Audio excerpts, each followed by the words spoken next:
দেখুন আজকে সকলের আজকেই অ্যাডমিশন নিচ্ছে, আজকে অপারেশন হয়েছে, আজকেই ছেড়ে দিচ্ছি, এই 5টা ডোজে ছেড়ে দিচ্ছি, ঠিক আছে।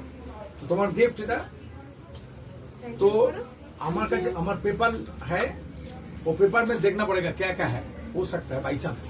तो बार बार अच्छा से वॉश करेगा, अच्छा से सांस लेगा, तो ब्रीदिंग एक्सरसाइज करेगा, तो ये ऑपरेशन के बाद नॉर्मल हो जाता है 100%, ঠিক আছে। আদারওয়াইজ কি হবে, কখনো সর্দি হবে, বেশি সর্দি হতে পারে, মানে নতুন করে সর্দি হচ্ছে না, যেখানে অপারেশন করেছে ওই জায়গাটা স্লাফ হয়, ওই জায়গাটার জন্যই আমরা বারবার করে যে ওয়াশ দিয়েছি না, একটু ধরে রাখবেন, वो अंदर का होल्ड करना पड़ेगा, ठीक है।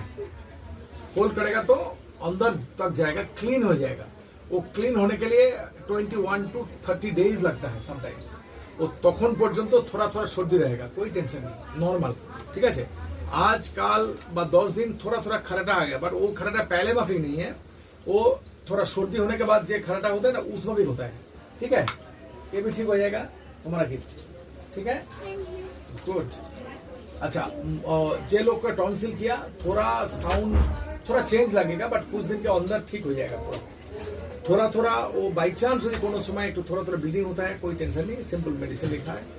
अच्छा क्लीन नहीं करेगा तो थोड़ा घाड़ में पेन होने के चांस है, ठीक है, पर वो कोई टेंशन नहीं। अच्छा वॉश करो, लाइफ टोटली चेंज हो जाएगा आज रात से। अब देखा ऑलरेडी दोपहर में ही चेंज हो गया ना लाइफ, কিরম আজকেই বুঝতে পারছেন কেমন চেঞ্জ হয়ে গেল ঘুমানোর সময়, ওটির পরেই সঙ্গে সঙ্গে চেঞ্জ হয়ে যায় ঘুমানোর প্যাটার্নটা, ঠিক আছে। তবে ও একটু স্যার যখন ঘুমাচ্ছিল ভিডিও করে দিন, মানে এটা না বলছিলাম সর্দি হবে বলে সে লেখা আছে যে সর্দি সর্দি ভাবটা থাকে, ওই জন্যই বারবার করে সর্দি টানতে বলছে এরকম, তাহলে আপনার ওটা প্রবলেম থাকবে। আর একটা কোয়ারি আছে, ও তো আগে ইনহেলার নিত, ইনহেলার বন্ধ করবেন না বন্ধ করবেন সেটা কয়েকদিন বাদে আমি বলছি। আমরা ওর পরীক্ষার পরে এই লাস্ট উইকে আমরা পুরী গেছিলাম, ও পুরীতে গিয়ে নিজের থেকেই বলে যে ঠাকুরকে বলে যে আমি এটা নেবো না, 1 সপ্তাহ হলো কিন্তু নিচ্ছে না।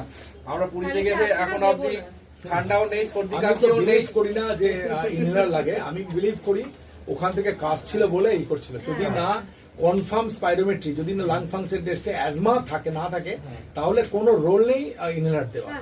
তার কারণ হচ্ছে কারণটা আমি বলে দিচ্ছি, ওপর থেকে সিক্রেশন কোনো গলায় আসে বলে কাশি, সেটা তো আগের বার আপনাকে বুঝিয়ে দিয়েছিলাম। সুতরাং ওটা আমি মনে করছি না লাগবে, এবং ভালো হওয়ার পরে আপনি দয়া করে বলবেন যে হ্যাঁ সত্যি সত্যি কমে গেল, সেটা প্রুভড, ঠিক আছে। চলো বাড়ি আজ।